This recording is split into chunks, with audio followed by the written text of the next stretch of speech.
Hey, network friends, Mark Jackson here, and I wanted to share with you a little bit about this extravaganza workshop holding loosely in the history and future of youth ministry.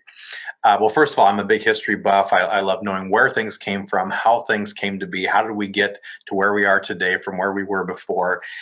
So that's one thing.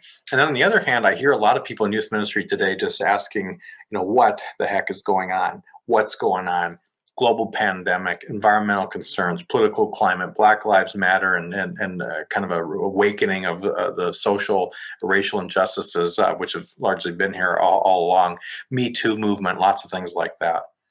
So where can we look to history, to other times when youth and youth ministry had to hold loosely to the times, societal shifts? I think of the Industrial Revolution and the move from an agrarian to a manufacturing-based economy, the movement from rural centers to urban centers for living. And out of that, we get things like Robert Rakes, who looks at the children who didn't have anywhere to go on Sunday. They had been working 6 days a week before a lot of the child labor laws were enacted. And he gathered them together, provided an education, wanted to instill Christian values. And this is where we get Sunday school. Similarly, in 1844, George Williams, a merchant in London, sees these young adult men who've come to the urban centers to work. And where do they have to go after work but the brew houses and the brothels? And he wanted to provide an alternative. I mean, wouldn't you? And so he creates a Bible study, gathers them together, and these are the humble beginnings of the Young Men's Christian Association, the YMCA. World War II had an impact on youth ministry. In 1946, Youth for Christ starts, and they talk about freedom in Christ and personal salvation and radiant, victorious Christian living. That language that's kind of war language seeps its way into the language of youth ministry and into our theology.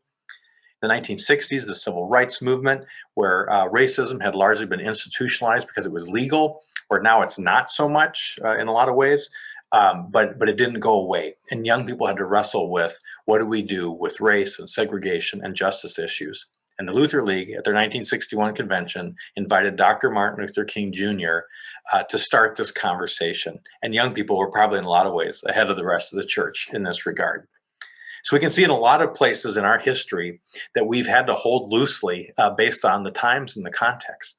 So I'm inviting you to a conversation where how can we not only just hold loosely, but maybe grasp firmly our call to do youth ministry creatively and courageously in a new way and in a new age.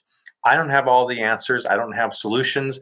I don't even know if I have the right questions, but I'm simply going to set the table and invite a conversation for you to come and be a part of and think about how we hold loosely and grasp firmly to our call to do youth ministry in today's world.